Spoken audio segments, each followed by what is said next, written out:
And Yeah, I mean, there's just too much information to fit into one episode, but I'm going to try my best to bullet point things. We'll just get yeah, it, no, underline but it, and if you then want to, if you, I mean, the idea is just to make sure you cover what you want to cover. yeah, sure, sure. And if Yeah, I intrude with yeah. any kind of remarks, that may distract you, and it probably may be.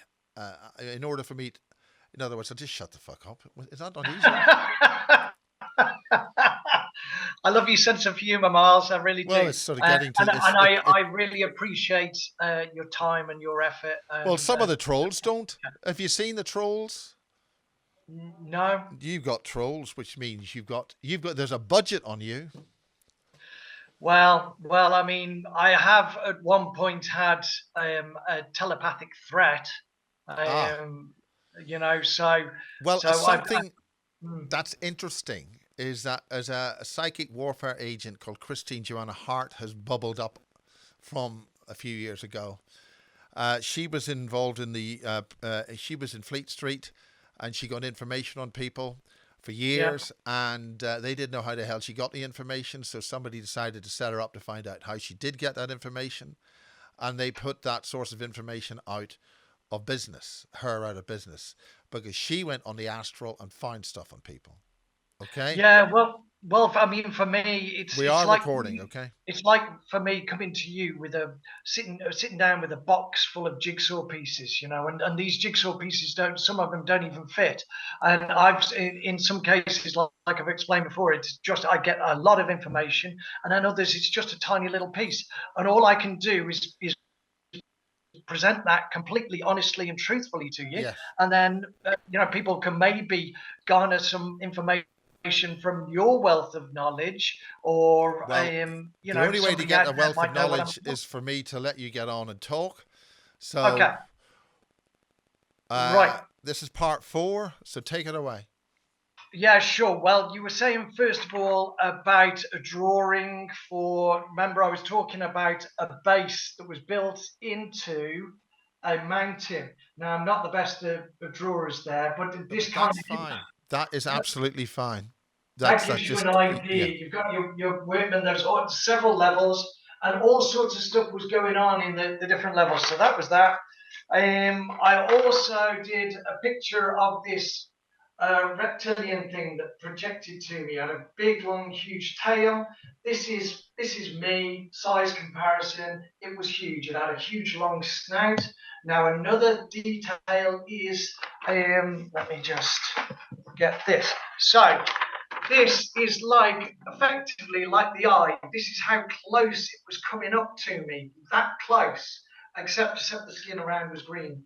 Um, and another detail is that if you go and have a listen to the mating call of an alligator, it's like this deep cavernous rumble of a roar, almost like, you know, when you're seeing a lion or a panther or something like that, and they're in that growl mode before they're going to attack.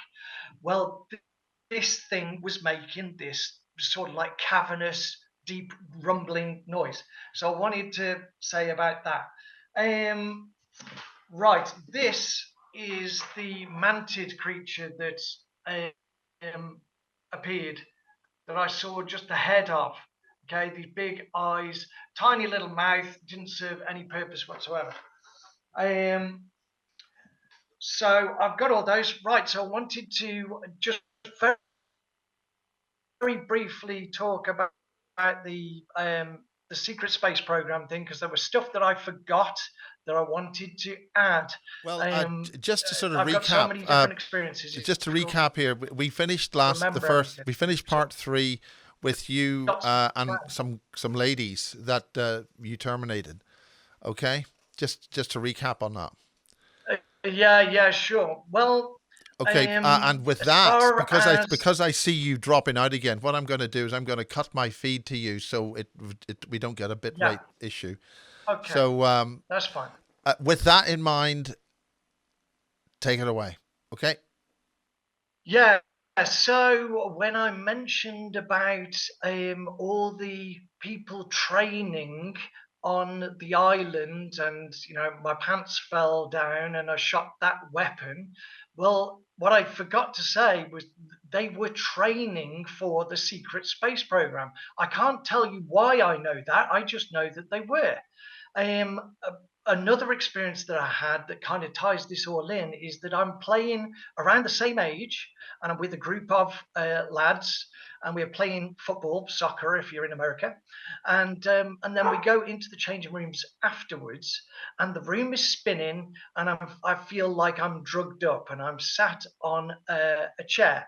Now this guy comes in, and people are sat down, and he reminds me a bit of like a German officer, and although he hasn't got blonde hair, he's got dark hair, and he came in and he said, "I'm very disappointed with all of you." And then he turns to me and he says, "But this one is like a psychic tank." And what he does is he puts his fingers onto presses onto my temples, and it's almost like he's trying to find out some more information.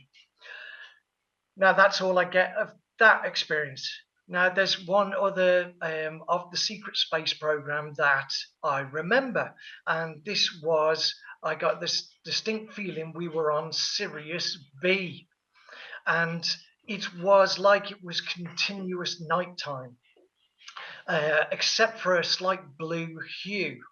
And we were there, landed on this with this huge ship. It was so big, you couldn't even see it all within your eyes. It was huge.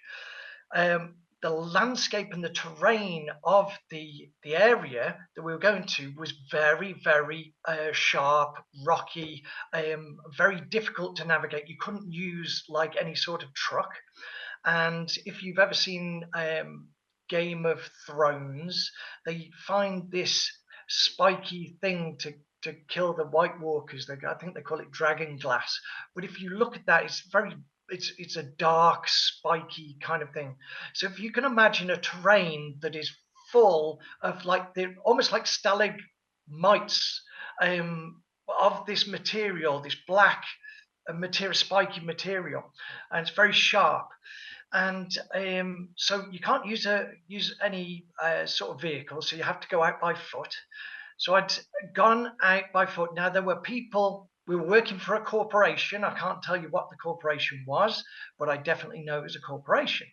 And we were going out to drill for oil, and they were using these big, long, sort of 15-foot cylindrical kind of silver implements to drill into it. And then there were like these it was tubing that's basically got loads of hoops within the tubing. It's black. I can't think of corrugated or something like that. And they're sucking this oil out. Now the only thing is that's different. This oil is alive. It's sentient, and the what happens is that if a human is infected, then their eyes go black, and there's like it looks like their eyes are on fire. It's like a smoky gas comes out of the eyes. Now I'm not there to do any drilling, but I also know what's there are a load of mercenaries, and they are kitted out to the nines in combat gear. I can't see anybody in helmets, which is it just seems a bit strange. And I'd gone out of the ship. Now, just from the ship, there was an area where there was this. It was kind of like a plant, grassy, long-leaved, spiky, that kind of thing, right? Very dry. So navigated through that, and all hell was breaking loose.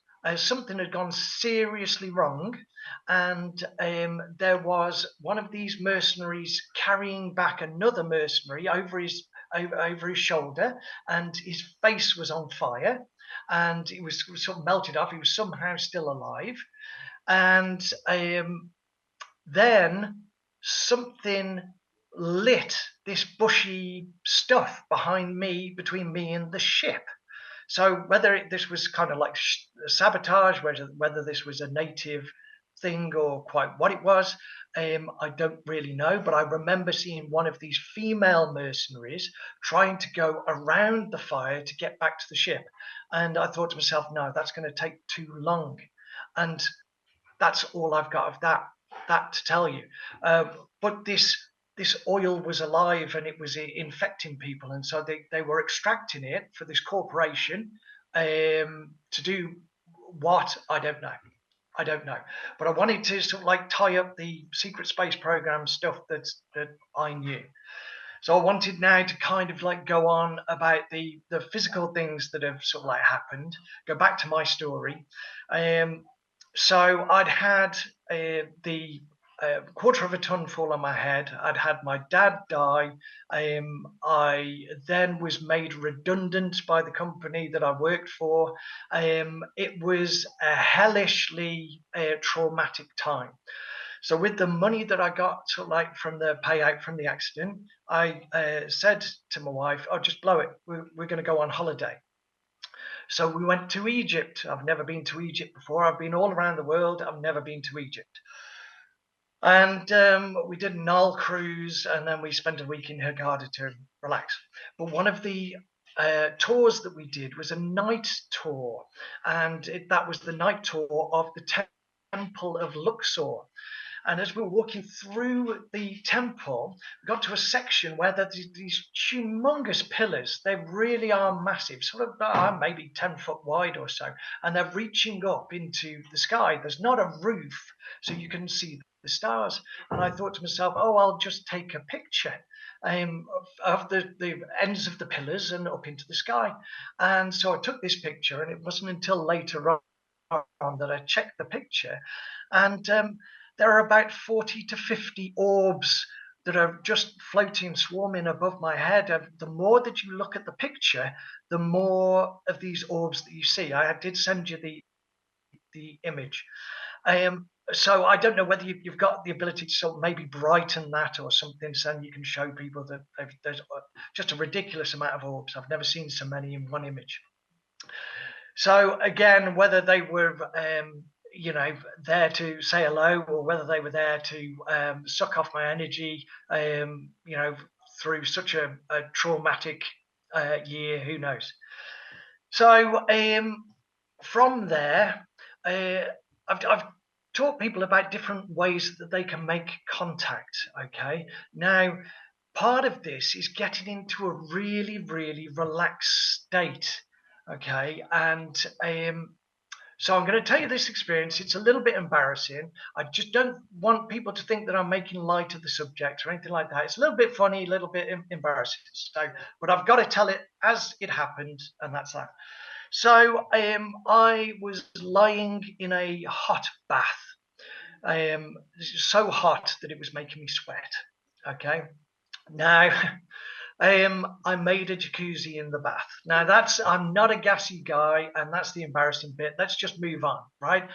But from that, I had got my eyes closed, and I'd gone into like a meditative state, and I could see a female that was watching me, right? And she was trying not to laugh, and so with one of the things that you can do is you can like lock onto a person and literally pull them, not physically or in any sense that way, but you can bring your consciousness together to theirs. Then you are in a meeting.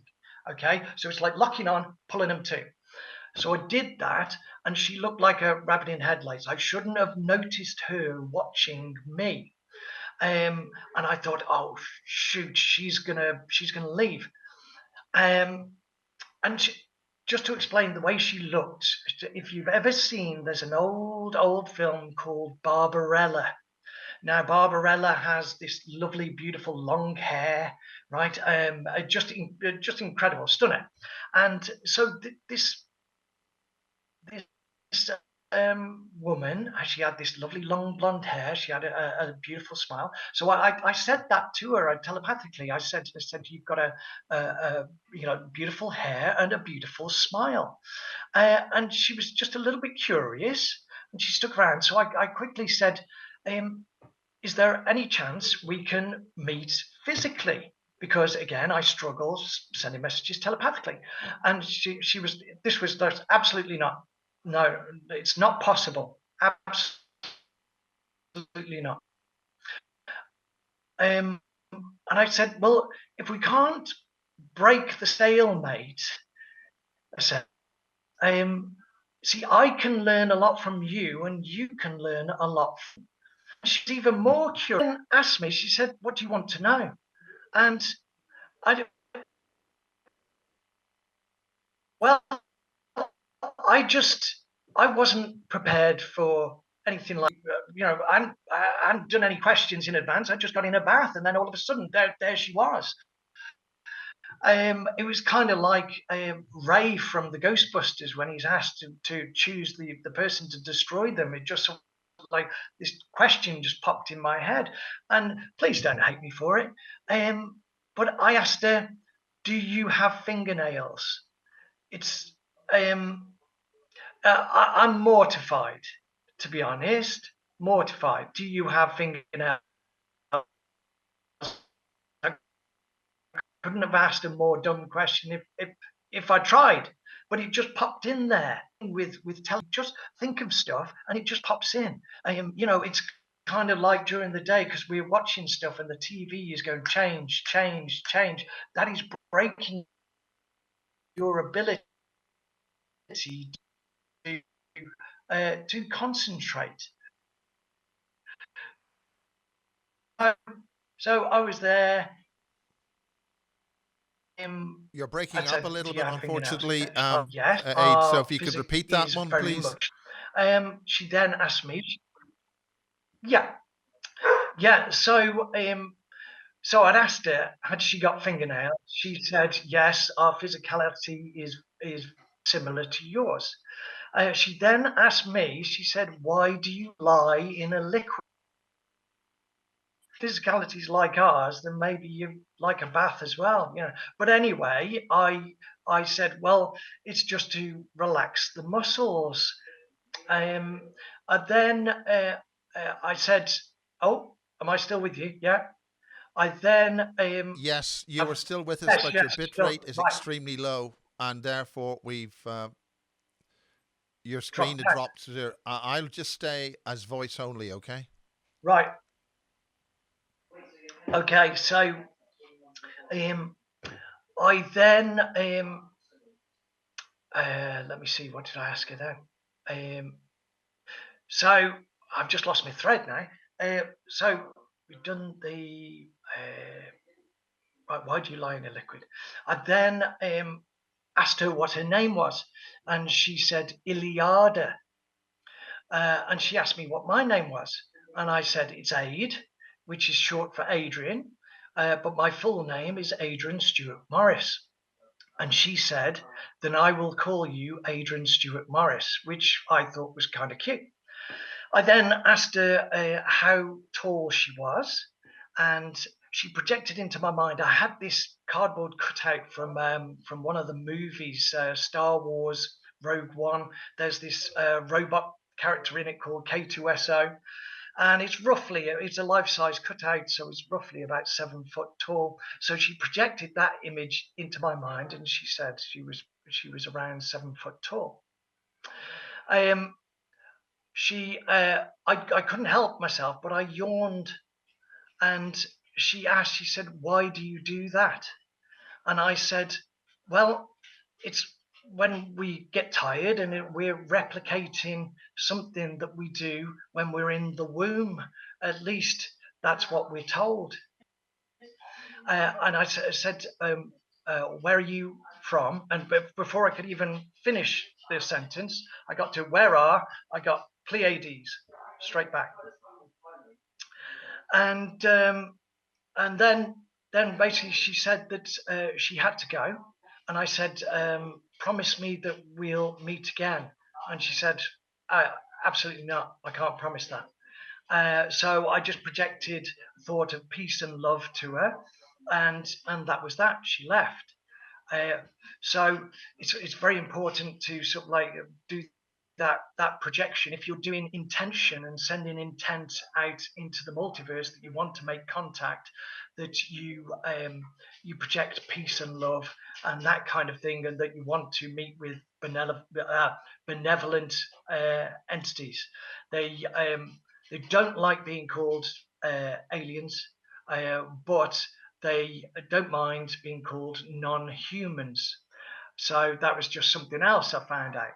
So I've got that with the contact in the bath. Then when my son is around about sort of like 2 years old, we're at that odd house before where things are happening, and we're making cupcakes. And so he's there with the bowl and whatnot, and he's just walking past now as we speak. And anyway, what you have to do with when you've got kids is, in order to try and get a decent photograph, you have to take lots of pictures and then get the best one. So I've got my phone, and he's on my lap in the hallway by the kitchen, and I'm taking about 15 photographs with roughly about 2 seconds in between each photograph. Click, click, and then it's when I had a look back at the pictures, on photo number 10 is a huge bubble orb entity type thing that is roughly about a foot, maybe 2 foot wide. I've got a picture. I don't know whether you can just see up there. Yeah, There this it is is. an amazing picture you've got there. Yeah. Now, if you can see the other pictures that I've got, you see, there he is. Right, he doesn't show up. Doesn't show up. Then number 10, and there it is. Pops up for one shot, and then it was What gone. type of camera was used for that? It was just a phone, a Samsung. It's one of the early Samsungs. So Yeah, it's important to Samsung, know because some of those phones are very good at sensing orbs like that. yeah, Samsung S3 maybe. It's something around that mark. So yeah, we got that. It didn't feel bad. It didn't anything along those lines. It just obviously popped up in the back, and it's so dense. Again, if I show the picture, it's so dense. See, on this one here, you can see clearly the I can't really show. You can see clearly the photo that's hanging on the wall. Yeah, On this we can one, see that photo. Yeah. so dense, it's literally blurring out the image. Now, if that was like a bubble or something like that in the end, you'd be able to see straight through it. So I've sent you that image as well. So perhaps you can work your magic and do a bit of analysis on that. So then, oh right, a meditation. So I've been doing meditation as well. If you can just picture it, stuff is flooding in into me like a tsunami. Different. I'm getting messages. I'm getting all sorts of stuff. Okay, so I'm getting really used to it. I'm sort of like building on my skills and abilities. Um, Now, I'd explained before how getting in touch with my dad, a deceased loved one, that you have to create a safe space. Okay. Now, I thought to myself, well, in order to make contact, I wonder if I can create another place and entities may come. Right. So at the time, I'd watched videos by Billy Meyer,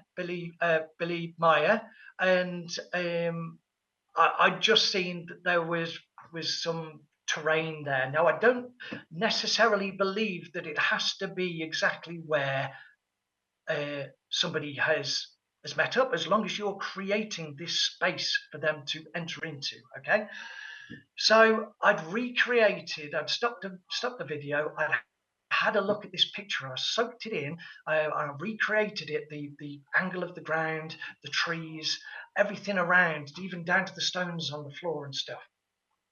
I then waited in that space and sent out the intention that I wanted to meet with benevolent non-humans. Right. Well, it wasn't long, and I started to see a disc-shaped craft come into view. It was only small, so 20, 30 foot, something around that mark. It was shaped like a hat, not a flat-topped hat, so like the dome over the top. And it slowly sort of like came down to the ground, and then I saw before me this this entity. Now it was quite short, maybe about sort of like 4 foot-ish, and had a bluish hue to the skin, and it had a very, very stern face. And I was just shocked, and again, like I've spoken to you before, saying you have to grow a pair really when meeting up with some of these things, because they look different. Okay, and it doesn't mean just because they look different they're bad. So this entity wanted me to go with him, and so I agreed. And but just explaining as well, I didn't see him get out of the craft. He was just all of a sudden he was there. Then when I agreed to go with him, I was on the craft, and I don't know how I got in there, but I was on. And right now, this is what's bizarre, because you might think that I might come up with all interesting futuristic panels and all this sort of stuff, right? Well, it was very dark inside, which surprised me. I thought it would be bright and light. It was there were 3 seats, and last week of all things, I decided to listen to Bob Lazar. Now, I've not listened to him before. A lot of information that when people are really technical, it just gives me a bit of a headache. So I don't really listen to it. But I force myself because to listen to it. I get guided a lot to different information. It just comes to me. So I trust that, and I listen it. And he was talking about a craft, and he said 3 seats, and I was like, oh, I know that. I know 3 seats. It's a silly little thing, but I know it because I've seen it. So just putting that in, I stopped the video there. I thought I'm not going to get corrupted by somebody else's or tainted by somebody else's thoughts. So going back to the thing, it was dark. There were 3 seats. Now these seats were kind of like they were black, and it was like a spongy. It was odd. It was odd. A really quite high back on them, but it was really spongy. I can't say more beyond that. I couldn't see any screens or anything like that, any portholes, nothing. It was just these 3 seats, and I got the feeling that the ship was alive, and I can't explain more than that. I just got that feeling it was alive. Can you explain that feeling? Can you sort of what made you feel it was alive rather than inanimate? Well, Oh, I should have been quiet. We've lost you. Like driving it. Okay, you're coming back now. Right. Okay. It might be because I'm gesticulating again. Yeah, well, I couldn't see any way to drive it. I couldn't see a steering wheel. I couldn't see any panels or switches or desks or anything like that. I'd say it was dark, but it wasn't dark enough that I couldn't see everything. But that's just. I wish I could tell you more. I was about to ask that question. Can you get any further details about it? Yeah. I just got a really strong feeling that it was alive.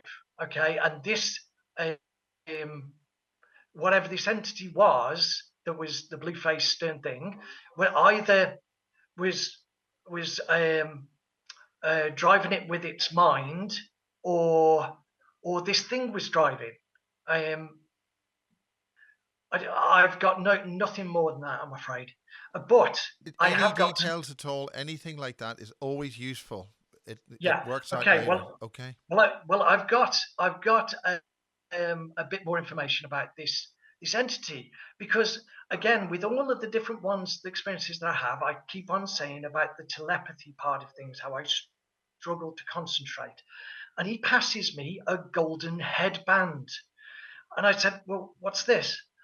Right, and he said to put it on, right, and I put it on my head, and I could just focus so perfectly. I couldn't think about anything other than his voice. It was such 100% clarity. It was incredible. We were just completely in sync, like I was in his mind.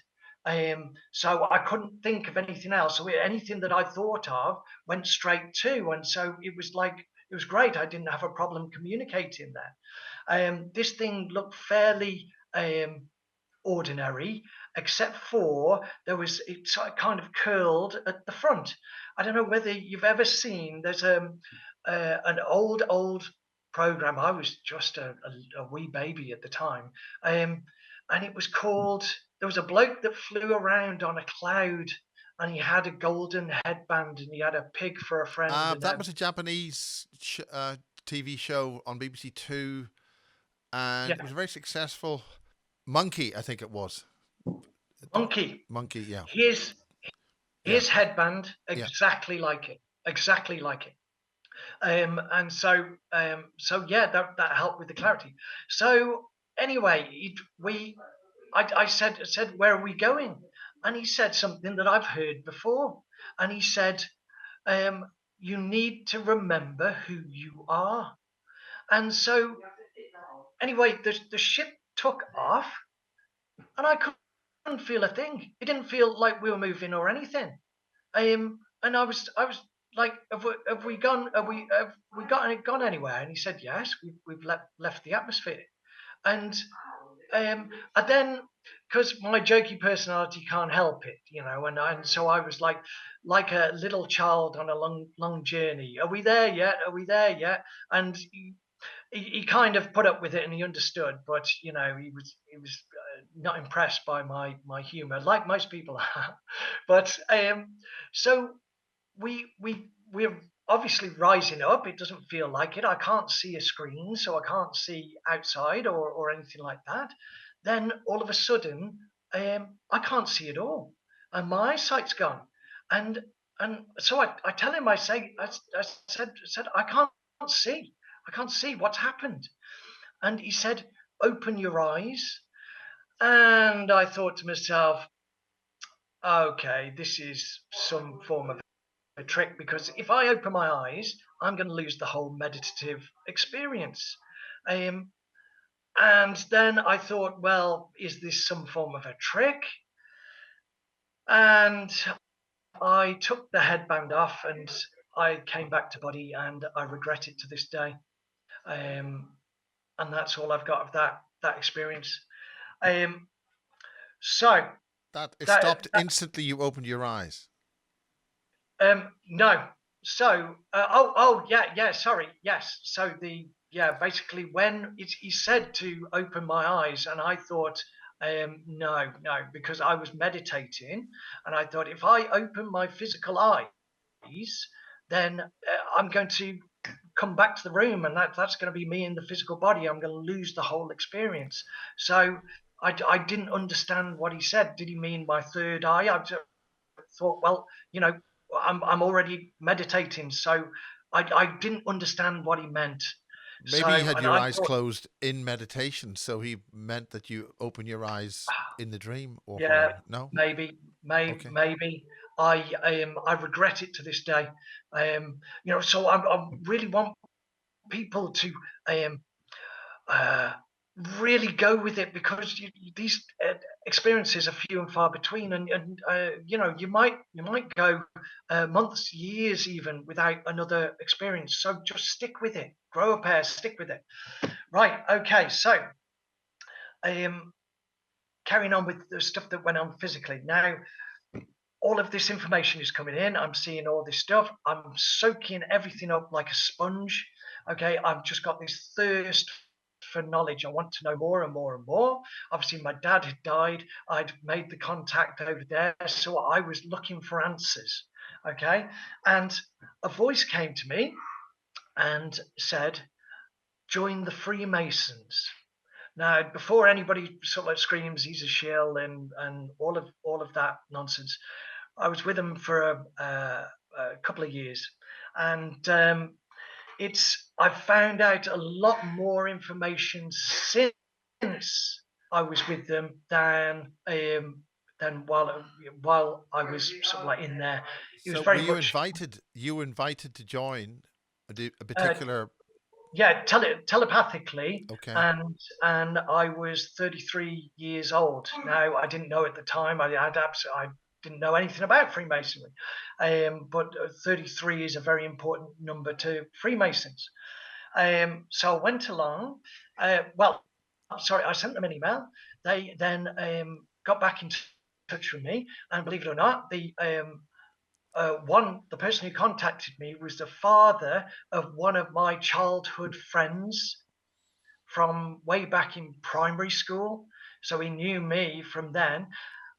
Then got seconded by another guy that I knew from years ago, who was in the congregation at the church that I sang at, where we had that experience with the entity that looked like the Grim Reaper. So I'd had those two people that sort of like vouched for me. And so, just to explain, I didn't see anything sort of like nefarious as such. I did, however, think some of the you follow things like a play, like, oh, Act One, Scene One, and you're supposed to be this entered apprentice. So you're recreating like the days of Egypt. Okay, and so the whole thing where you roll your trouser leg up, that's to show that you're able worker. You've got good legs, stuff like that. But there are some like bizarre things that you have to make promises to, and I'll come back to that in a second. But what I wanted to tell people very, very importantly is that one of the most important buildings to a Freemason is King Solomon's Temple. Now, the temple, right? This one of the is the secret of it is that the human body is the temple. Now, if I then pull in the coded stuff from the Bible, there is the whole prophecy of King Solomon's temple is going to be rebuilt. Well, rebuilt King Solomon's temple or rebuilt human body is humans 2.0. Okay. Now, further in the Bible is it says about the Antichrist walking into and standing within the temple. Well, if you change the words stands or walked into and change it to injected, then the past 3 years are going to make a lot more sense, especially since one of the ingredients was luciferase. So it's Do you want to we spell have that got out in plain English? so well, I don't want the video to get banned, but Okay, that's fine. basically, Yes. basic, Okay. yeah, Okay. You've said enough. That's yeah, fine. okay. Uh, so, yeah. Now another, you see, a lot of these secrets and stuff like that, you can well, information you can find out sort of like online, as it's a lot more accessible. But here's some other interesting knowledge from the world of Freemasonry. Their belief is that Adam and Eve in the Bible, that was an enclosed experiment. the excuse me, the the talking snake was a reptilian named Samael. Right now, Samael and Eve didn't just talk to the snake; she had sex with him, right, and begat Cain. And then she went with Adam and begat Abel. So we are talking about two bloodlines here on earth, one that is reptilian and the other that is human. So that's a very, very important thing to learn as well. I think I Now, haven't heard that explained like that, but it makes a lot of sense. yeah, yeah. Now, part of the temple is there's two pillars at the front. I think they're called Joachim and Boaz, the two pillars that stand outside the front of King Solomon's temple. Now, what those are subliminally, they are your left and right hemispheres of the brain. Now, if we bring in something called the tree of life, there are three pillars of dots called sephirats. Excuse me.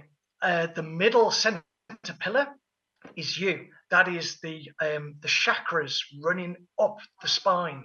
Then there's two external pillars of dots, left and right, which are your left and right hemispheres of the brain. Now, Star Wars is a very, very important film that it explains so much, about the moon. That's no moon. The fact that we have like Jedi light bodies, right? There's the force that runs through, permeates through absolutely everything. That's like infinite consciousness or God. It also, on the tree of life, there is a hidden sephira, and there's my dog going mental. There's a hidden sephira called Darth, right? And Darth leads to the dark side. That is the a tree that is hidden on the back of the tree of life, called the tree of knowledge. And now, if I can tie in with going with what I've told you about going out of body, you have to go to the dark side before you can go out of body. Okay, so you go to the dark side to then get to the light again. So that's another part that ties in with that. So another thing that I've learned unequivocally since sort of like the whole Freemasonry ordeal was that Jack the Ripper was absolutely unequivocally a Freemason. He killed the women at various different places, such as things like mitre square. Now, the square and the mitre are very important tools to the Freemason. He also did things like divulged the women of all their metal and left it sort of like ritualistically on the floor with rings either side representing the two pillars, which are Joachim and Boaz. So, are you saying that Jack the Ripper? Are you talking about Jack the Ripper or Jack the Ripper, the latest one, the modern one? No. This is so. I'm talking about from years ago, the very famous killer, Jack the Ripper. And you're saying each killing was a Masonic ritual? Yes, okay. It was, and okay, and I know that because when you go into sort of Freemasonry, when you do your entered apprentice, you do all the different levels going in, you make these promises as far as, if you divulge any secrets, then you will have your throat cut from ear to ear, which a lot of the women had. You will have your intestines cut out and thrown over your shoulder. That happened to one of the women. One of the women had the skin removed from her knee to her ankle, representing as if she rolled her trouser leg up. Also, another couple of telling things, Jack the Ripper used to go originally under the name of Leather Apron. Now, Masons wear leather aprons.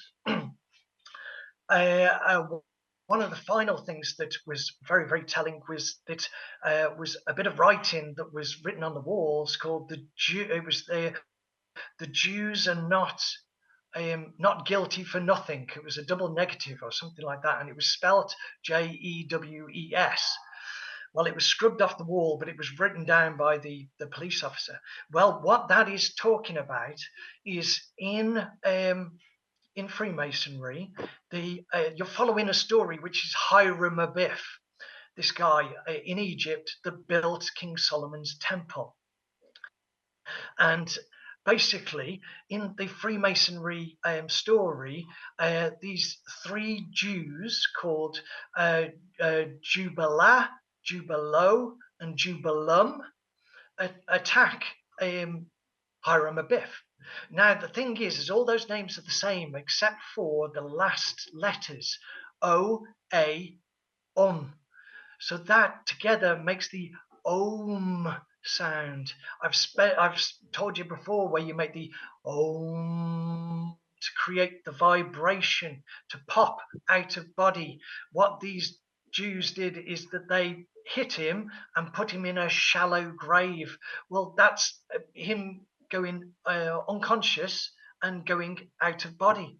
So I just wanted to explain that point as well. So I've found all of this out since sort of like, you know, since being in the Freemasons So, and finding out. but this is you must have been in a relatively low level, obviously, or were Oh you? So yeah. we're not talking anything which is going to get any nasty repercussions. No, It's all fairly straightforward stuff. This, yeah. in other words, Well, it's not well known, but it's not secret. no, sure. Well, you see, um, what I found was being there was that there were just a bunch of older guys that just wanted to do good. Your grassroots Freemason is like that, but it's further up the pyramid that that's where the nefarious stuff goes on. So the ones down at the grassroots just obviously they didn't have a clue about anything. I did ask about non-human life and things like that, and they just hadn't got any answers for me. So I also asked about the Ark of the Covenant, and they seemed to say that that was buried under a church. Um, and but I didn't really get the answers that I was craving, so I retired. But Um, why did they want you in the Masons? What benefit was it for them? well, they were trying to fast track me as well, and I didn't like that. They were trying to get me through the different levels really, really quickly. Now, one thing that might well have saved my soul is that you see when you first go in and you do your thing, your scene one, act one to become your entered apprentice. You're supposed to be divulged of all metal. Well, I had a belt on, and that belt had metal on. So hopefully, anything that might energetically might have gone on might be null and void. Would that But not have been a little bit obvious for them to see? no, well, I had a shirt that was hanging down over the top of it. So yeah, they did say afterwards about the belt, and they did say we are going to have to do it again. And the one guy said, well, we'll just leave it. So so that was that. You didn't have Uh, an extra, your second chance. It was it done. no. That was that done. I say you go through. There was about 3 levels that I went to do these various different things, and the last one they sort of like blindfold you, and then it's kind of like and where you receive the light, and so that's kind of like taken off. So then you've got the light of the room kind of thing. But yeah, I mean, I didn't see anything nefarious, and beyond that, and that's about as much as I can tell you. So anyway, from there, I've got all these experiences coming in, and things were starting to just go a bit wrong. And my son was only very, very young, a couple of years old or so, and I'd got the 2 dogs, but they were quite old, and he went over, obviously not knowing, went to stroke the one. The old line, "Let sleeping dogs lie." Well, she just bit him, and so I was heartbroken. But we had to take the dogs to like Roden to, so then that didn't sort of happen again. Um, so yeah, I was utterly heartbroken. So things started to go wrong, and things weren't working around the home, and we kind of separated for a short while. Um, and it was just a bit bizarre. And again, what I was saying about the whole thing of it being on a portal, um, I, and I was wondering whether things had like got out, whether because I'd been making this contact, whether some things had got out, or quite what, I don't know. But that's all I was kind of like getting in my head. Now, there was a neighbour across the way. I lived on the end of this cul-de-sac, and she was a bit quirky, but she was nice enough. And when we first got there, she wanted to show me her back garden. That's not a euphemism, but but she wanted to show me her back garden. I saw this back garden and whatnot. But yeah, she was a little bit on the odd side, a little bit quirky, but nothing offensive. Well, I'd walked back from work. I'd got this job on the outskirts of town, and I'd walked back to my house, and it was, it was about 3:30, 4 o'clock, something like that. And I'm walking down the road, and she stood there, kind of like just staring into space. Um, and this voice again that I've learned to trust. It said to me, "Don't speak to her. Just go inside and shut your door." So I just pretended I was on my phone, and I just walked past her. But it felt really weird because she was just staring, like not saying anything, just stood at the end of her drive. Well, I got in the house and I thought, oh, you know what? I might just have a little siesta for 15 minutes, half an hour. So I went and lay down. Next thing I know, all hell is breaking loose outside. There's 3 police cars. My neighbour's garden is all taped off. There's shouting going on. So I went downstairs, opened the door. I said to my neighbour, I said, "What's going on?" And he said, "It's that lunatic across the way. He's talking about this woman." And he said, "She's just come over, knocked on my door, and then she's slashed her wrists. She had her little 3-year-old, 4-year-old son with her, and slashed his wrists as well." And I was like, wow. And I've never experienced anything like that with anybody so close. And I closed the door, and I thought, I just wondering if all this negativity is happening because of, is it something I've done? Have I sort of like opened something up? I That was my best guess. So then the relationship gets back on track. We decide that we're going to leave that weird house, right? Now just to say, my wife used to live with a poltergeist. Now, I know a lot of people can't say that, but yeah, she did, and I witnessed it as well. What this thing used to do was it used to move furniture about in her other house, and it used to, middle of the night, it used to turn the taps on full blast in the middle of the night. When I was there, I heard, basically, I was sat there with my wife and her sister in the lounge, in the next room, the kitchen, and it's throwing these chairs about all over the shop, and there's nobody else in the house. But they'd got used to it. It's an odd thing. They'd got used to it, so it wasn't so bad. There was a chair in the house that basically anybody who used to sit on this chair used to give them a headache. So I deliberately sat in this chair, and I started to get a headache, and then it stopped. I don't know why it didn't carry on, but I was defiant in my stance. So just to explain, my wife was used to strange things going on. We come to leave that house, and it is a sunny day. It is something like June, and it is the afternoon, middle of the afternoon, 3 o'clock ish. I'm there with my wife and the mother-in-law, and we are filling the last few things into. We've got a 7-seater transporter at the time, so we're filling that up with all the bits and bobs. And the engine is running, okay, and I get this telepathic message of really sad, saying, "Please don't go," like that. And my legs are starting to feel heavy again and stuff. And I'm just like, right, I'm pushing through it. I'm just going to push through it. We're going, you know. And then we're all stood outside with the last few boxes, about to put those in the car.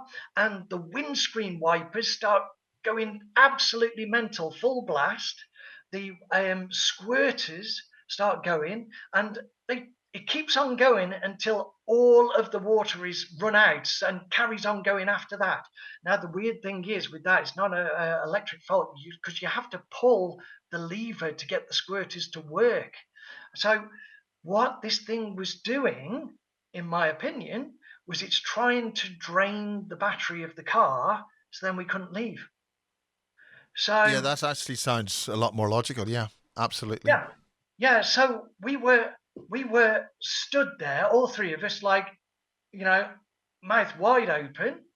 And then my wife just starts getting annoyed, and she said, "We're leaving. No, we know what you're doing. We're leaving. No matter what you do, we're going."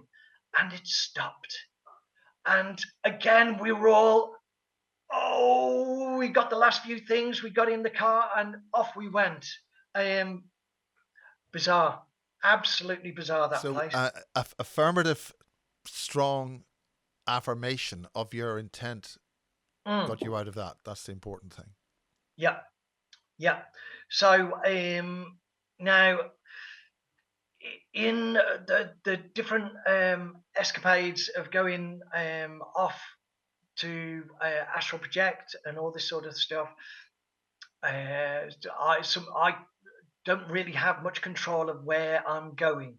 Okay, I'm very much a two feet jump in kind of guy. Um, so what I want to say, and it's very, very important, is that there are demonic entities out there, right? That is absolutely true, 100% true. Yeah, I think that's But very worthwhile saying as a health warning. yeah, yeah. But there are also an infinite amount of all manners of shapes, colors, sizes of non-humans as well, right? So when it frustrates me, right, it's ignorant, and it's offensive as well to say that everything that is not human is a demon. Okay, there are demons and there are non-humans.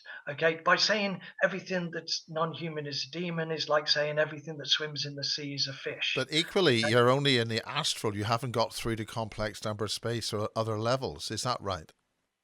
uh, well, um, uh, mm, it's a good question. I can only tell you what I know. That's Now, what this is all about.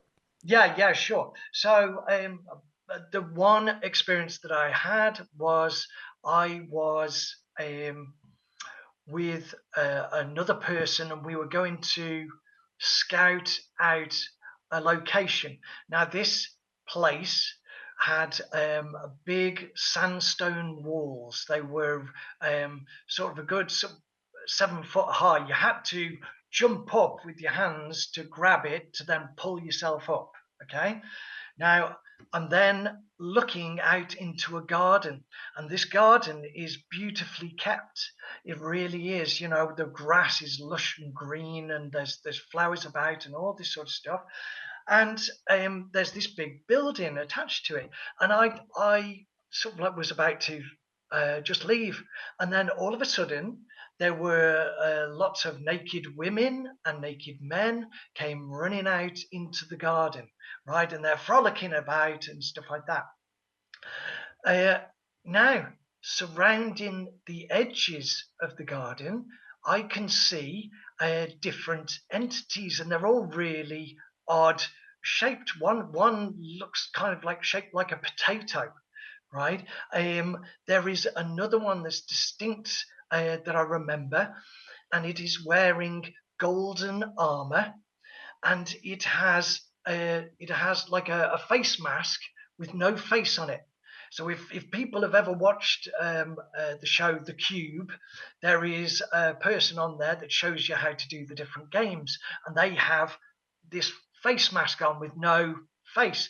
Well, it's exactly the same as that, only gold, right? And this thing was stood there with these, on the edges, and so I decided then that I was going to sort of like jump down and kind of join the flock. And this entity was speaking to me telepathically. Now, the odd thing, it was coming in as if it was my own voice, not a different voice, but my voice. Um, and it was telling you all sorts of stuff like, oh, if you want to have the powers of the cosmos, you want superpowers, fly like Superman, that kind of thing. Um, and it was trying to say, whatever you want, I can give to you, right? And the people from the flock, they came running over saying, oh, this place is wonderful, it's amazing, and all this sort of stuff, right? And so this entity then says to come and stand at the front of the people, right? So I'm stood there with this guy that I'm with, and so when you're first, it was one of the first times I was told, spoken to telepathically, and it was amazing. And the stuff that he was saying, it was like it was intoxicating, and I was falling under the spell. It was I was feeling good, and I was liking it. Um, my right, there was a mist type thing that flew in and around the back of the flock, and it started devouring one of the people. And my colleague, he said, we've got to get out of here, and he ran and he jumped over the wall, but I was falling under the spell, but I managed to shake my head and I jumped over the wall. And so when I was with him, I said, right, okay, we'll regroup with my wife in that reality, and we'll come back. So that's what we did. We came back in the morning, and again, we went out and went into the garden, and the flock came out, and they were like, oh, we don't want you to go, we don't want you to leave, and they were holding on to our arms and stuff like that. And up above on a balcony was stood this faceless entity in golden armor, and it was just looking down at me. And so I just looked up and I said to it, I said, you have no power over me. And it hated that. It absolutely hated it. So we then went to get out the garden again, but my wife was falling under the spell, and she said, no, I'm not leaving. I was trying to give her my hand to pull her up over the wall. She said, no, I'm not leaving, and she was pulling back. So I got the other guy to pull on me, and we yanked her over, and she came to her senses, and then we sent a wave of love. Now what we did was I could see my arms, and we got like this white skin tight suit on, and that even covered the hands. And we formed the triangle shape with your fingers and your thumbs right over the groin, and then we brought it right up over the head, right, and then parted the hands outwards like that, while we were sending out the intention. We then got in this vehicle, and this vehicle doesn't, it's not like it's got wheels, it's kind of like hovers. And it's the best way I can describe it is like Luke Skywalker's hovercraft thing. He scoots over the desert in this thing. It's kind of like that. So it's open top, and you just pile on. There's like a driver's seat, and people kind of like sit on the back of the vehicle as you go along. Well, we went into the town area, and there are people there, humans, walking around, but it's like they're not even there. It's like they're zombies. They're just brain dead, just kind of like walking around, not saying anything, just looked kind of like slumped, like horrible. And we'd gone to this location, and I looked over, and I can't quite explain it, but sat further up, say about a 10-foot high area, and sat on there, like say, imagine a seat or a flat area. I don't consider myself religious, but more of a spiritual guy, but it was like looking at the devil himself. This thing was red skinned. It had no neck. It was so muscular, big, thick muscles, really about 10 times bigger than Arnold Schwarzenegger. You know, it was just really a beast. And it was eating something. And again, I called out to it and I said, "You have no power over me." And it looked down at me, and then it threw what it was eating. It hit me and almost knocked me out, and it was a decapitated head, human head. And um, this thing was way too powerful, and so I hopped onto the back of this other thing, and as we were going off, I flipped him the bird, which he didn't like either, you know, the hand signal, and that was that. But just to say, these demonic entities do exist. I've got several other ones with demonic entities, but I'll just skip over that. One was like a giant. Well, no, let's go into that. I mean, have you heard of the Goetia demons or things like that? Anything like that? No, no, but Again, I it's tell you okay. what. Stick to your experience and Okay, okay. right. So We're 1 hour and I'll, 8 in this. Okay, good. an hour and 8. All right. Okay. Well, I've got loads to Well, keep say. going. Keep going. Right. Okay. So We'll round it off at 2 max. Okay. right. Okay. So Righty ho. right.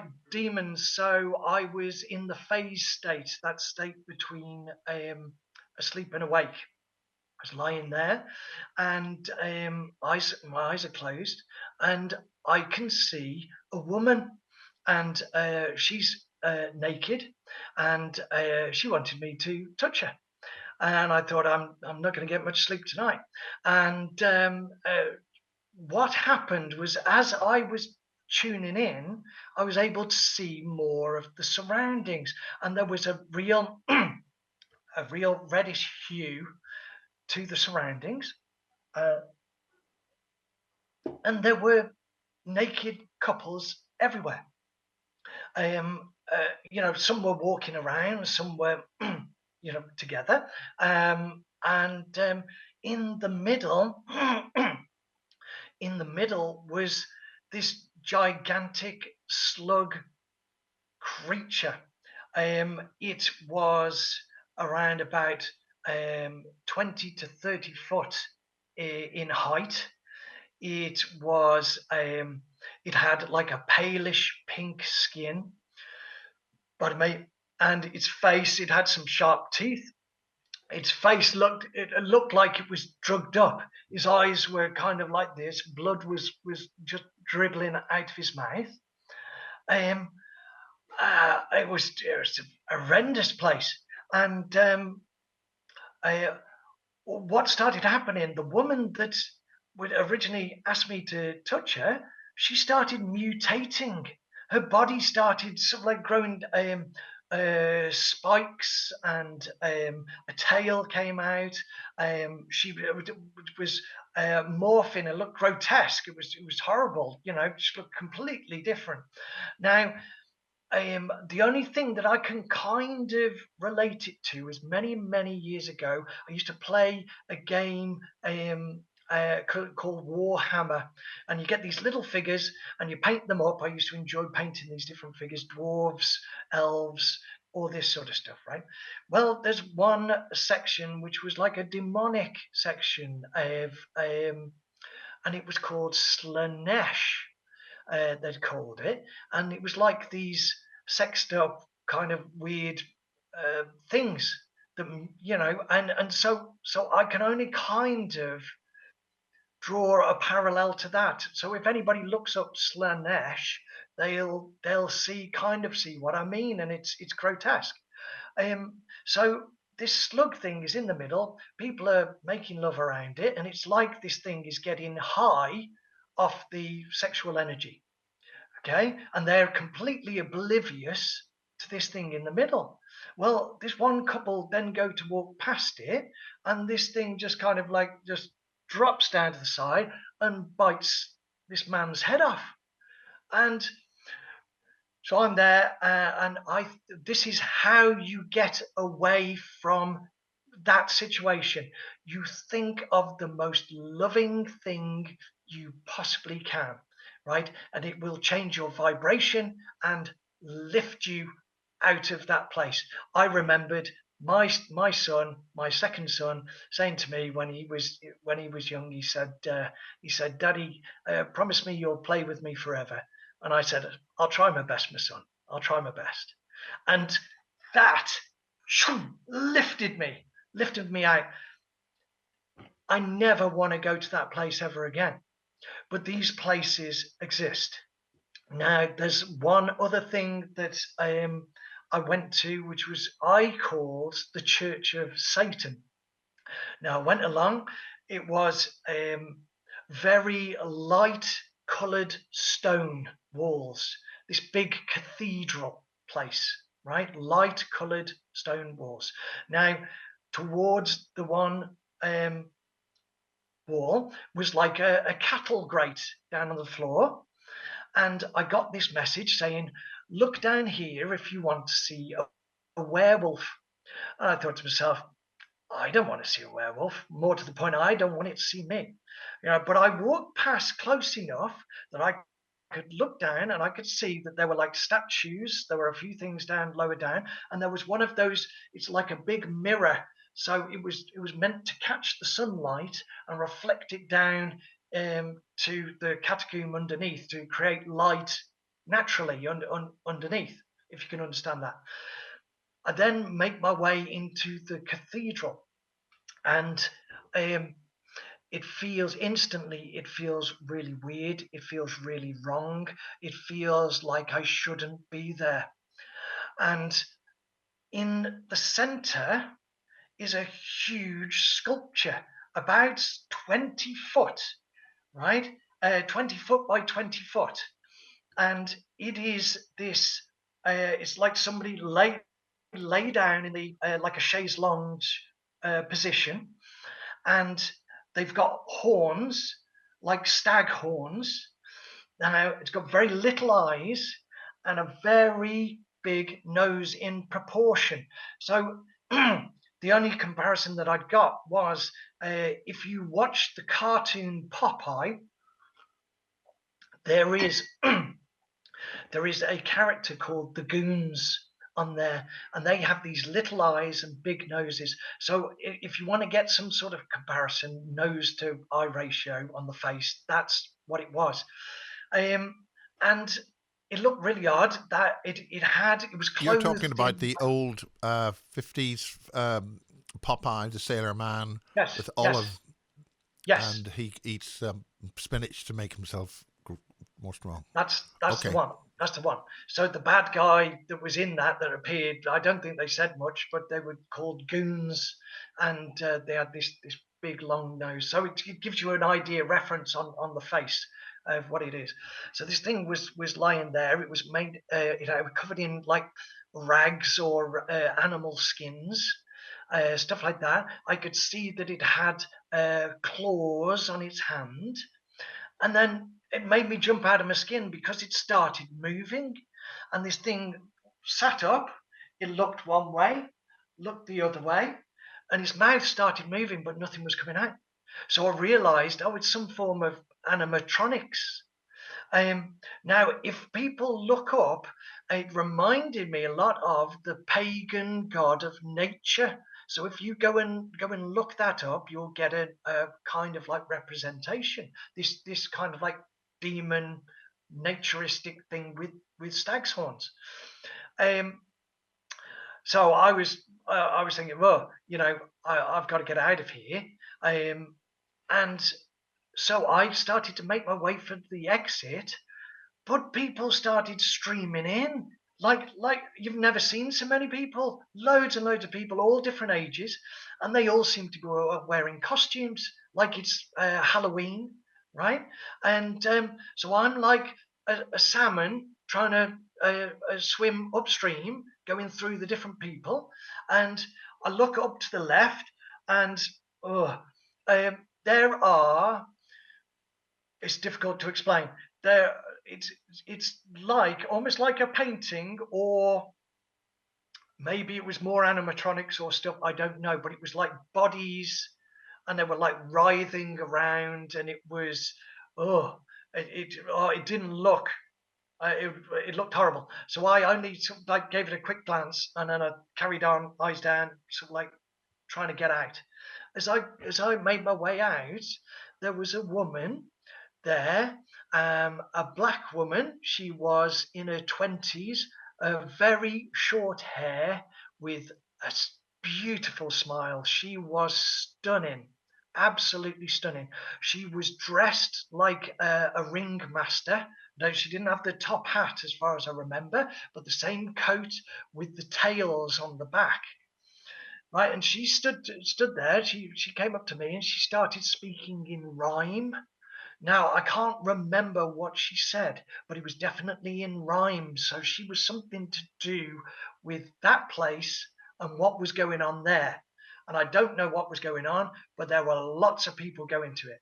And I made my way finally outside, and there were more people coming in. And that's all I can remember of that one. But didn't feel like it looked like a cathedral, but it didn't feel like it at all. It felt really quite evil and disturbing, and yeah, not very nice at all. So I got that one. A palace of guilty pleasures. Yeah, yeah. I think you're spot on with that. Yeah, absolutely. I don't want to go back there either.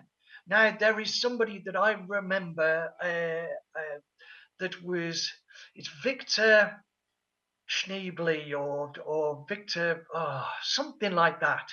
And he was saying he'd basically done everything under the sun, from you, you know uh, devil worship to sort of like then being a Mormon to being, you name it, he'd done it, being a Freemason, all sorts It of stuff. wasn't Victor Snyder or something like that. Schneider. I think it's like Schneebly. It's really quite a weird spelling. Anyway, he had like an out of body experience, and he went to Saturn, of all places. And he said this is what he saw. He went into like a cathedral, and when he was in there, there were like these big, either side of the walkway in the middle, with like these big cylindrical vessels, sort of about 8 foot wide, and they were filled with human body parts, all just floating around in these things. And he got down to the end of the pathway, and there was like this huge demonic entity, and this thing said, "And now you're mine."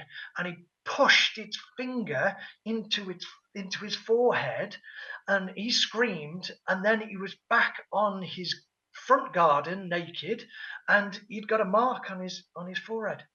That's his experience. But there's these bizarre places out there, and I'm telling you, they exist. So if you go to any of them, the trick to get away from them is, and I'd recommend you get away from them, is that you think about the most loving thing you possibly can, which will raise your vibration, and you will shoot well away from there. Right. Oh, tiny humanoid. Okay, so I went to this. It was like any other supermarket, not supermarket, a shopping mall. Okay, I'm walking along the shops, and then I have a look off to my right. There, it's a right old mess. It looks like something's crashed in through the roof, and I can see huge tinsel. Right, it was like so. It's Christmas time. This blue tinsel that was really big, though, good, sort of like 10 inches wide, right? Not your normal short, narrow tinsel. And it looked a right mess. The roof was partly falling in. I could see because the lights were on. Carry on past that shop, and I take a turning off to the right, and I go, and it's walking away from the shops, but it's still within like the complex. And I come to a door, and it's got like a swipe card. So I swipe a card, and I go through the door, and people are there in lab coats, white lab coats, and they're all working away, and nobody would be any the wiser. It's like for all intensive purposes, it was a shopping mall. And in there, working away on a bench, was a tiny humanoid. This thing was about 8 to 10 inches in height. It was very slender limbed. It had little black eyes, and it could easily fit standing up in the palm of your hand. And it reminded me a little bit of, like, if you've seen old myths and legends of imps or fairies, that kind of like pointed kind of little featured face. Okay, that's the best I can say. Quite a large head, but the face features were kind of small and pointy. So if you have a look at myths and legends and look at imps, then you'll get an idea. Body wise, it was like a yellowy, beigey brown kind of skin. It had no genitalia that I could see, and it made bird noises. It was chirping away like a bird, making bird noises and clicking noises, and I can still hear it now. And if you go to the film Jurassic Park, there is a dinosaur called Dilophosaurus, and it has the frill that sort of like flaps up right when it sprays people. Well, before it turns nasty, it's being all cutie stuff, and it's making like a bird noise. Well, this is so close. And so it's just minus like the clicking noises in between, and I could understand what it was saying, and the people around were shocked that I could understand what it was saying, and it was making something. And What was it saying? Oh, well, it was after different sort of like items to help it construct this thing. Now I don't know what the thing was, but I'll just explain what this thing was. But it wanted different tools and stuff to carry on doing what it was doing, and what it was making was right. So it was roughly around about this size. Okay, so it is like 3 or 4 times the size of a football, and the one side was curved and the other side was not so curved. So it kind of like was more flattened. It still had a little bit of rounded edge, but it was more flattened. Now, it was like all sorts of manner of bits and pieces of metal that were all kind of like put together. And if you looked in between the metal, you could see like a greenish glow coming from the center.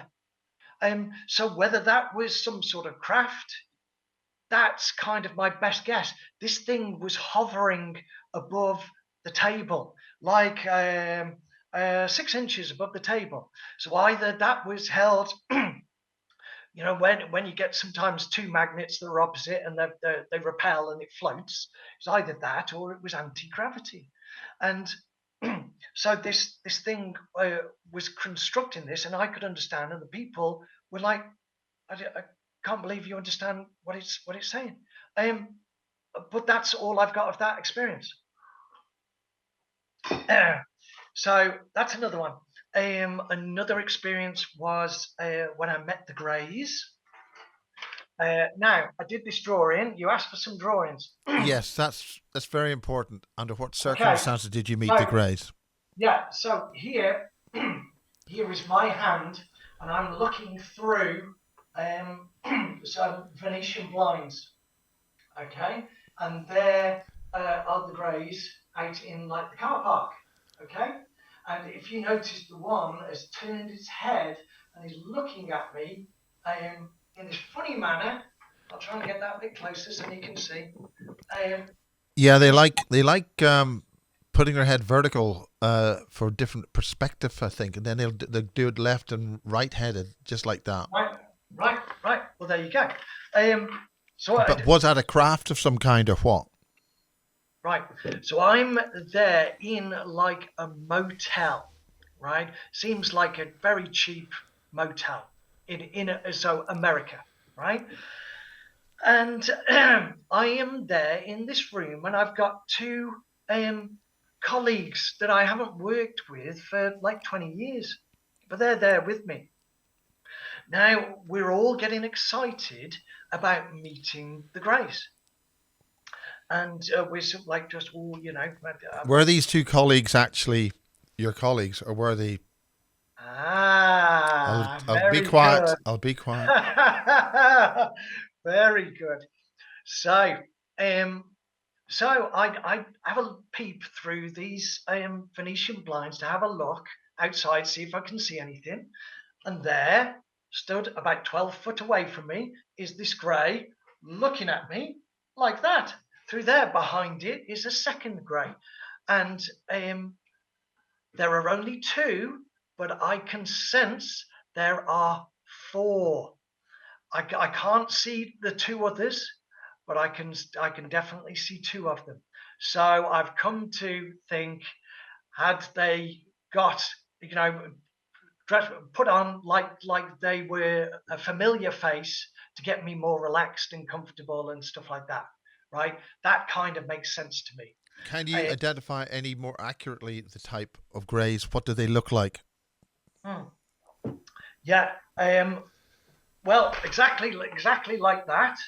So again, you've got your kind of head that looks like a plectrum. Height or things like that? Like What sort of height? 4 4 foot, and they really did have grey skin, greyish, palish white grey skin, black eyes, yeah, little mouth. So Any very iris in the eye? Any kind of just black? no. I can't see anything beyond that. Just the black of the eye. They very slender, thin limbs, thin body. So we go outside, and I'm gonna have to. Sorry, excuse me. My throat. Ever since I decided I was going to start like coming and start talking, because I was a professional singer for 21 years, and then all of a sudden I decided I was going to start telling my story, and wallop, my throat doesn't work properly anymore. Um, Maybe somebody's impeding your throat chakra. But okay, continue. But there is yeah, some bad lurgies around. yeah. No, this has been going on for 2.5 years, 3 years. Um, so um, So I go outside, right, and we're stood with the Greys. I'm there with my two colleagues, right, and they don't say anything, but they're presenting a gift, right? And I look at what this gift is. You just won't believe it. It's a child's pedal car. Reds, yellows, blue colours, stuff like that. Little pedal car. There was no way I could fit in this car, and I didn't want to. It was like trying my very best not to burst out laughing at somebody's gift. And so I was just kind of trying to nod my head and go, oh yes, and looking around at it, and I'd like in approval. Now, uh, I've since thought what they were trying to tell me there is that they see us as children in their eyes, be it sort of like, I don't know, spiritually, or quite what. That is my best guess, but it's the most bizarre gift you could give anybody. It was weird. So that's my best guess. So there's a jump in time. I don't get any more than that. But the next thing, I'm with my eldest son. Now I've also been told telepathically that my eldest son is very important. That's all I've been told. So what I've been doing is I've been documenting stuff to show them when they're older, So I've written down my diary of all these different things to show them as a book.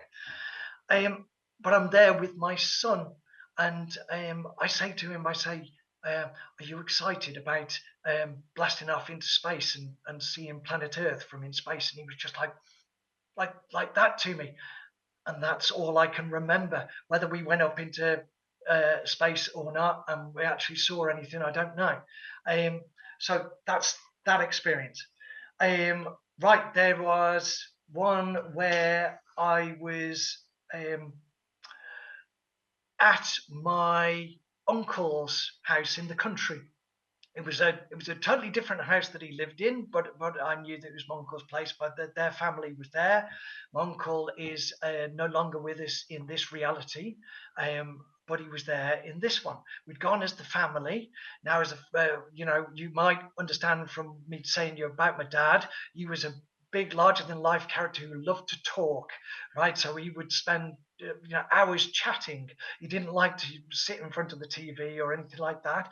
So what's different about this is the family was sat in front of the TV and there was some sort of like show on or whatever that people wanted to watch. So they were doing that. I went through into the kitchen and looked out of the window, and I can see this craft. Hopefully you can see that. Right, it's a big light bulb shaped craft, and it is I have to huge. say, I think there's some churches that shape inverted. Anyway, Right. Liverpool and other places like that, I've seen. Okay. Well, this, I'd say it had some windows, row of windows on Could the you side. sort of hold that up again and a bit more Yeah, description? yeah, Okay. yeah. So it has the little windows you can see on it. It was about 100 foot or so. It was huge. So as I say, you can see the size of the trees and stuff like that. And it was hanging, just hovering in this field, but it was also swinging backwards and forwards, like it was like a pendulum, or it was ever so strange. And so I was like, wow. And I tried to put out the intention of, hello, this is Ambassador Aid from planet Earth, in peace and love, sending out this. I want to make contact.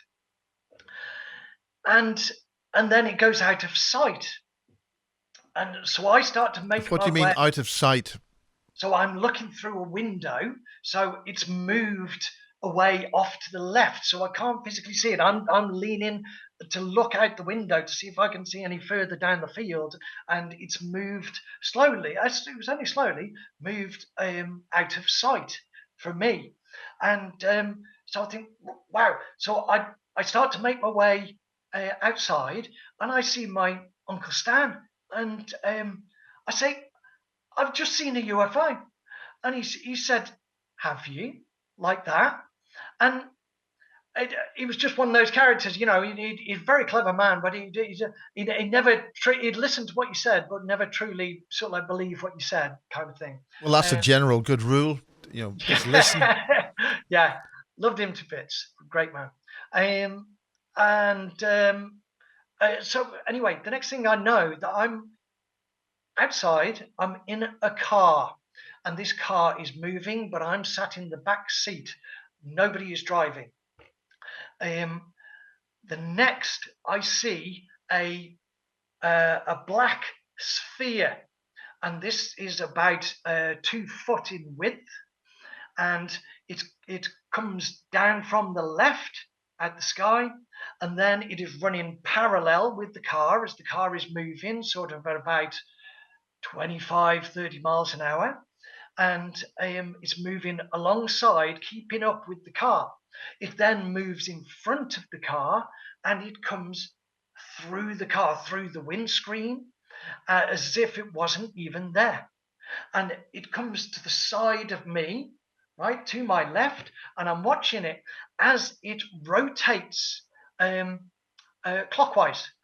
It's rotating clockwise, and as I say, it's black like an obsidian stone, but when you look closer at it, I could start to see like a bit of motley detail, like it wasn't stone, it was skin. So this thing was like alive.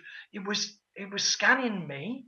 I can't tell you how I feel that, but that's the feeling I get.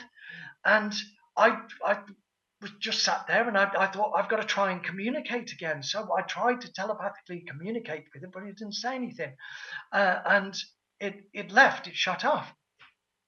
I then thought to myself, right, okay, this car's got to turn around. I've got to try and see it again. And the car turned round, and that's all I can So remember it from turned that. round when you thought it to turn Yes, round.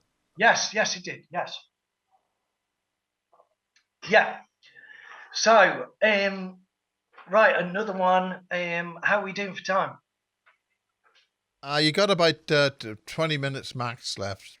Right, If okay. you want to maybe focus on 2 points or something. Yeah, okay, all right. Well, another one was meeting President Bush, and he was. Which I was one and where? Bush Jr. We were in a room, and there was also a high-ranking military man present with him, and you could just tell he was high-ranking just from the vibe of him. And he was wearing a dark suit. The high-ranking military guy was. He was bald with white hair, and he had glasses on, and he reminded me a lot of Dick Cheney. And so I was sat with the Okay, two of Dick them. Cheney, yeah. Yeah. So I was sat with the That two he of was them. vice president then with Bush, with W. Yeah. Okay. Yeah. So Bush and Dick Cheney. Well, that's what he looked like. It would say he was a military, high-ranking person, very important person. And so I'm there sat there with them, and they're talking away, and they're calling me by name. They're calling me Ade, and they are talking about reptilians without saying reptilians exist. They were telling me they exist without saying it. And I said, sir, bizarre that I call him sir as well in the first place. I said, whenever I speak to people about that, they say you're mad. And I said, how many are there? And the guy was looking down, and he said, well, we're not sure of exact numbers, but we estimate around 1 million. They're talking about on the planet, on this planet. And so they said they estimated around about 1 million. And so I just sort of shook my head like this. And that was the end of the meeting, but it wasn't the end of the experience. So I then left, and felt like some sort of complex, okay, that this was held at. And within this place was like a pool, and it had like a flume and whatnot. And so I just went, and I had a bit of a swim, and I had a go on the flume and stuff like that. I've got a distinct feeling I've been there before. So I'm there, just got in the water. I then got myself changed afterwards, and I leave. And Bush Jr. is sort of like saying goodbye to some of the guests in the area, right? The last few guests are going taking taxis and stuff like that, and so I go up to him and I go, sir, how do we win? And he just looks at me, and he's in thought, and his eyes fill up with tears, and he just shakes his head. And then he opens the door to the taxi, and I get in. He closes the door, and he salutes to me, and I salute back. And then I'm driving in this car, and the taxi woman, right, says, oh, it's Ade, isn't it? And I get speaking to her. She's in her 30s. She's got short cut, curly blonde hair. And we're chatting away, and she's got a very friendly personality, and it puts me at ease because I was starting to feel quite anxious and nervous. And we drive to wherever my hotel room place is, and we chat over however long it is. I can't remember exactly how long it is, but it was enough to put me at ease. And when we arrive, there is a man stood at the doorway, and he's looking really peed off. Look, and so I get really quite concerned, and I turn to the woman, and I say, do you mind just stopping here until I get inside? And she said, yeah, that's fine. So I keep my eyes down, and I just walk to the door, not wanting to make eye contact with this guy. I get to the door, and I just turn to sort of like tell the woman that it's okay to leave. And there's this bloke stood there with a face of thunder. She's looking really like they're having a very serious conversation. I don't know what that was about. And I go into the hotel. Well, it's like late at night. It's Sorry, like I mean, roughly what kind of an environment is this? Is this in a different country? Is it in America? Any no, idea of where you were? yeah, Was it Earth or an underground night, base? What? it's nighttime. It feels like Earth. It yeah, it's nighttime. It's like some sort of like complex, like you might go on holiday, and you've got this big complex, and it's really plush. That's the best I can tell you. So it had its flume area where you can have your enjoyment and whatnot, and its pool, have a swim, and then you have your meeting rooms, and then you've got like the sleeping areas and stuff like that. So it's nighttime as well. So it is like kind of like last orders kind of time. And I go inside, and there's about 10 or 11 people dotted around in this big room, big area, where bar area. And this guy gets up who's drunk, and he tries to confront me. So I just sidestep him, and he falls over. And I thought, I don't want any nonsense. I just want to get straight to bed. So I keep on going. The next thing I see is some cleaning staff, and the woman that is there, she is about 5'6". She's got dark hair, again tied back, and she's got a yellow and brown tabard on, cleaning staff tabard thing, and she's about 5'6". She's about 17 stone, so she's really heavy set. So I walk past her, but mate, I go round the corner, and in front of me are two non-humans. I've got the distinct feeling that they're reptilians, but they don't look like reptilians. They look really odd. They're tall. They, but 6'2", around that.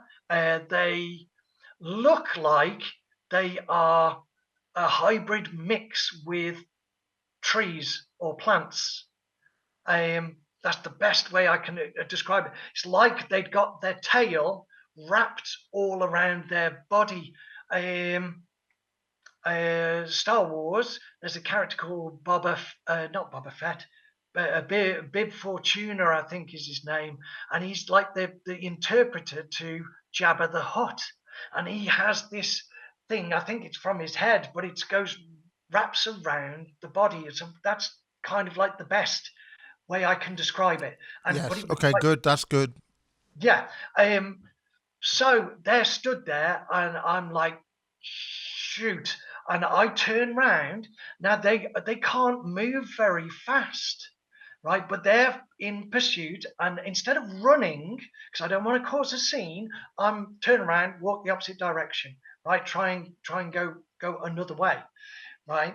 As I'm walking down the corridor, I turn round, and I see these two reptilian plant things in front of like the cleaning woman, and she's stood there in front of them. She's saying whatever to them. I don't know.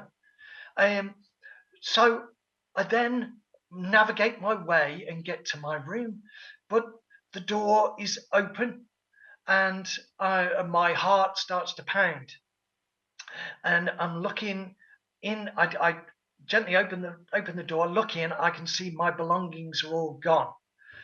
My heart's going bam, bam, bam, and I hear Ade, and it's the woman in the room opposite.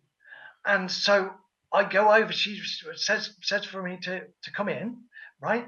I go in. I've closed the door. My heart is beating out of my chest. They say, turn around, right? But this is a male voice, and my heart is beating so fast. Bum bum bum. I wake up. So I'm guessing I got killed there. I don't know for sure. So The old sort of being killed in the astral. well, Where it's was like this? Was it? yeah in the astral. This was like an astral experience. So that's the best way I can. Do you have any idea what happened? What about this really angry I man? don't know. I don't know what happened to him. I don't know any more than I've told you. I've told you everything that I know as far as that was concerned. Right before we put a line under all of this, I wanted to talk about another technique of manifestation that people can do. And this is what you need is very effective, and you need to get like a piece of paper, and the multiverse and infinite consciousness and everything like that responds really well to symbols and writing and stuff like that. So what you need to do is put like your intention down onto paper. Now, what you need to do is you need to write about 7 sentences. Now, each sentence, I want you to start by saying, I am happy and grateful of having good health. I'm happy and grateful of, you could say, the cabal always failing, or whatever you choose to do. But you need to write seven things down. And as you're writing, I want you to feel as if you already have it, like it's already happened. Okay, oh, remember that time when the cabal tried to depopulate the planet, and then they totally failed, and that was the end of that. And you've got to get that feeling deep in your heart of like, oh, that's just so amazing feeling as you are writing down these 7 sentences, each one starting, I am happy and grateful, okay, etc., etc., etc. What you might write, 7 lines. Then what I want you to do is either put that in a cupboard and leave it, or you could put it in your pocket, and then whenever you do sort of happen to feel that what they call a manifestation card, then it'll get you either take it out and read it again, or it'll get you to remember that feeling, and get you to start manifesting things. Sometimes with this reality, it's a bit dense, so things can take a bit longer. Other times it can happen very, very quickly. Now, what I'm also saying is that things don't quite manifest sometimes the way that you want them to. Okay, so it can be various different things, but if you get a lot of people thinking and manifesting the same things, then you can manifest that reality a lot quicker and more efficiently.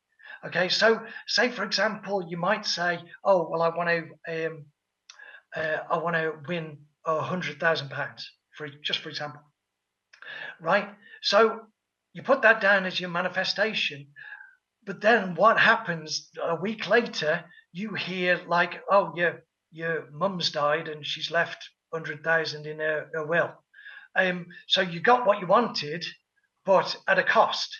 Okay, so you just got to be sort of like precise with what you want.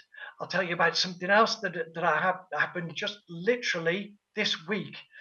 And it's also about getting into that super relaxed state, like meditation, okay, the sleep state, um, hot baths, right? It's been hot over here. Had a heat wave. We've got this giant, big, sort of like 12-foot pool out there filled with water. Got an inflatable sitting on there. I was relaxed, sunbathing. Okay, I wasn't intending to do anything. And my wife comes up to me and she goes, what do you want for your Father's Day? And I was like, ooh, just like a little kid. Like, I've got a koi pond in my back garden. It's got a few other fish and stuff like that.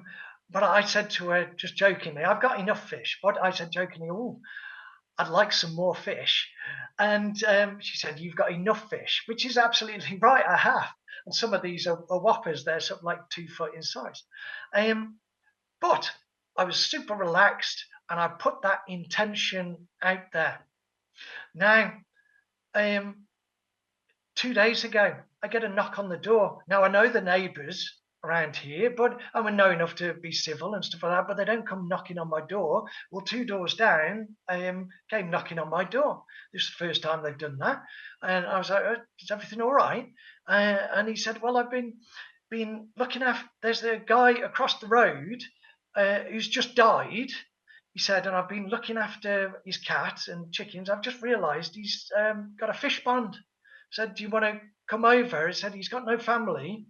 Said you can have the fish if you want. So I just thought that was just uncanny. Well, it could be just an incredible coincidence. But as time's gone on, I've started to believe less and less in coincidences. Anyway, Well, I think they say in this business there is no such thing as coincidence. yeah.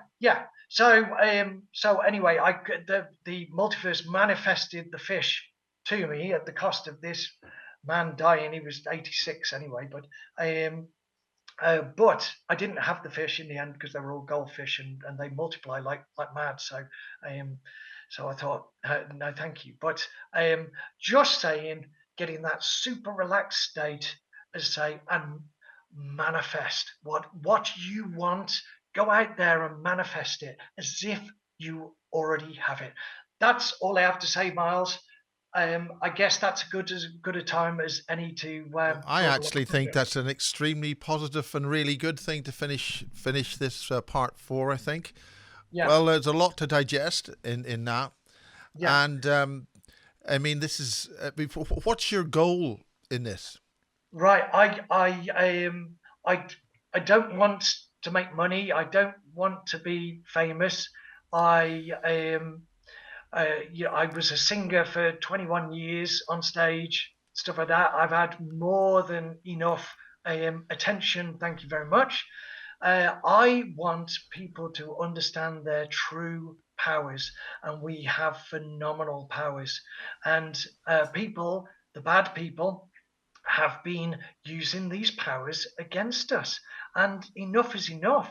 I'm not here to keep all these secrets to myself and, oh, look at me, aren't I special and stuff like that. I want everybody to know how to do this. Sooner I do that, the sooner we can change reality as it is happening and make this amazing future for humanity. So that is my number one goal, always will be. And I just want to say thank you very much for giving me the time and listening to me. And so I also want to say what I'm going to do. I'm a feet in first person, so I am going to do this. They advise against it, but I'm going to give out my email address. And then anybody that has experiences, they want to get in touch with me, I will give them my. Do you have an email address that you sort of use for one thing rather than another? No. Well, no. I'm just going to put Why it don't out. Why don't you? Right. Okay. All right. Because, Well, I guess I can do. It's just I'd like to put it out there so then anybody can contact me and I'll just give them my advice yes, for free. good. Okay. Well, I think it's wise. I very would advise that you have one email address that you tell people about, and the other one you keep for your friends and family and business and whatever. Yeah. All right. Okay. Sure. Sure. So, with the magic of editing that happens right now, and it's very nice that you've made this. It's a very important thing. Maybe we can have another call a few months time or whatever. Yeah. Yeah. But I'd this love is that. really important because there's been a number of interviews I've done with ET contactees and things, and they've gone through the MyLab experience and a whole lot of trauma and stuff. They got way past that, and what you're talking about, the ability to manifest and to go anywhere within the universes or whatever, Yeah. that's Multi- all ahead of you. Yeah. Yeah. Well, I think it's a good night from him. Mm. Yes, and it's a good night from him. Yeah, thanks ever so much once again for listening. Thank you for giving me the opportunity, Miles. I really appreciate it. And anybody wants to get any advice, please get in touch. Good.